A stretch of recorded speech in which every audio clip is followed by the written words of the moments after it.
আমি এক্ষুনি গিয়ে সেই ভূতুড়ে রাক্ষসীকে পুরো মেরে ফেলবো। এই টুনি, তুই আমাকে নিয়ে চ, তুই এক্ষুনি নিয়ে চ আমাকে।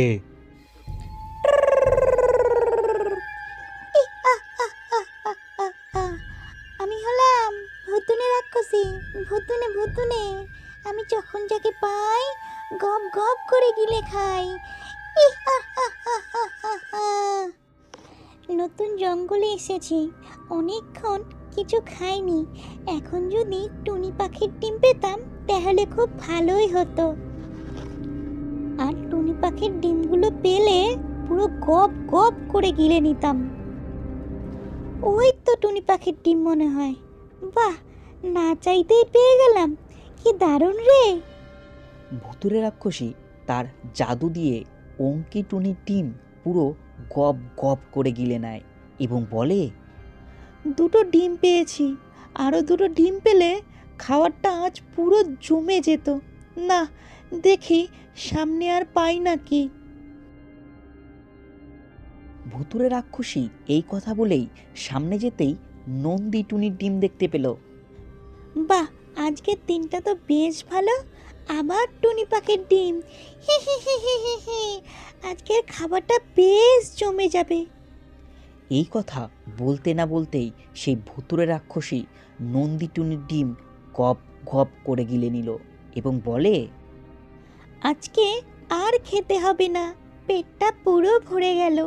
এবার আমি গুহায় গিয়ে একটা লম্বা ঘুম দেব।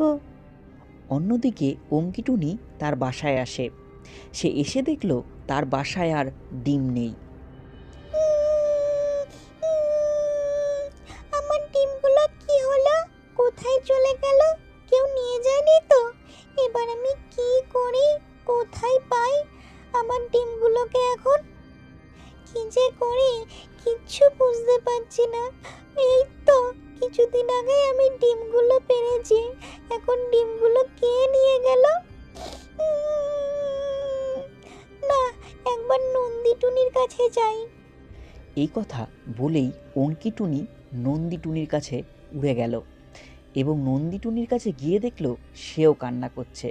অঙ্কিটুনি কিছু জিজ্ঞাসা করার আগেই নন্দী টুনি বলে বসল, জানো কি, জঙ্গলে এক রাক্ষসী এসে আমাদের সবার ডিম চুরি করে নিয়ে যাচ্ছে। আজ আমার ডিমও চুরি করে নিয়ে গেছে। হ্যাঁ নন্দিটুনি, আমার ডিমও আজ খেয়ে নিয়েছে। ভেবেছি বাচ্চা হলে খুব আনন্দ করব। এখন কি করি বলো তো? কিভাবে আমরা আমাদের ডিমগুলো পাই একটু বলো তো। আচ্ছা অঙ্কিটুনি, চলো একবার আমরা রানী টুনির কাছে যাই। সে নিশ্চয়ই কোনো একটা উপায় বের করে দেবে। এই বলে তারা রানী টুনির কাছে গেল এবং রানী টুনির কাছে গিয়ে তারা সমস্ত কথা বলল। আমার কাছে একটা প্ল্যান আছে, চলো রাক্ষসীর কাছে। আশা করি রাক্ষসী সেই ফাঁদে পড়বে আর খুব সহজেই সে পুরো জব্দ হয়ে যাবে। এই কথা বলতেই তারা রাক্ষসীর কাছে উপস্থিত হলো এবং রানী টুনি বলল, শোনো রাক্ষসী, তোমার প্রতিদিন খাবার খোঁজার জন্য যেতে হবে না। আমি প্রতিদিন তোমার জন্য দুটো ডিম এনে দেব, আর তুমি আরাম করে খাবে। মনের আনন্দে আমরা ডিম পারবো ভালো মতো, যাতে তুমি পেট ভরে খেতে পারো। এই কথা শুনে রাক্ষসী বলল, কি বলছিস রে তুই? আচ্ছা, যদি কালকে থেকে প্রতিদিন ডিম না দিয়ে যাস তাহলে কিন্তু তোকেই পুরো গিলে খেয়ে নেব, মনে থাকে যেন। আরে হ্যাঁ গো হ্যাঁ, যদি আমি না নিয়ে যাই তাহলে তুমি আমাকেই খেয়ে নিও। দেখবে কালকে সকাল সকাল তোমার জন্য একটা বড় ডিম নিয়ে আসবো। এই কথা বলে তারা চলে গেল।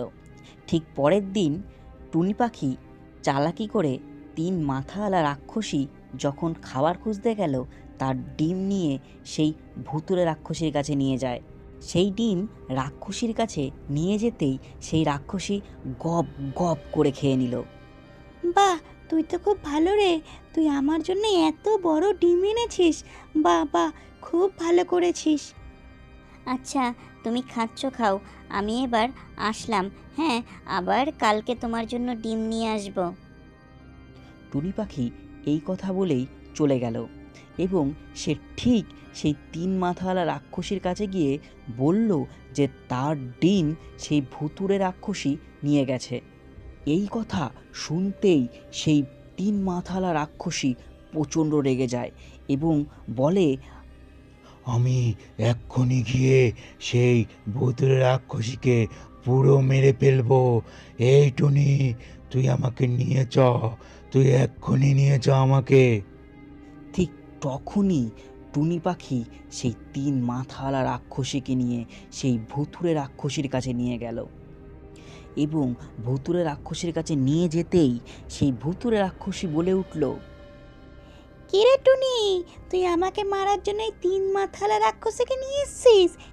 দেখ এবার তোদের কি হয়। এই কথা বলতে না বলতেই সেই 3 মাথাওয়ালা রাক্ষসী এবং ভুতুড়ে রাক্ষসীর মধ্যে ভীষণ আকারে এক বিস্ফোরক যুদ্ধ হয়। কখনো 3 মাথাওয়ালা রাক্ষসী হারছে তো কখনো সেই ভুতুড়ে রাক্ষসী হারছে, কিন্তু শেষমেশ সেই 3 মাথাওয়ালা রাক্ষসীর তেজস্ক্রিয়তার বলে সেই ভুতুড়ে রাক্ষসী পুরো আগুনে ছারখার হয়ে যায় এবং এরপর সেই টুনি পাখির সমস্ত ডিম এবং 3 মাথাওয়ালা রাক্ষসীর ডিম তারা ফিরে পায় এবং তারা খুব আনন্দ করতে থাকে।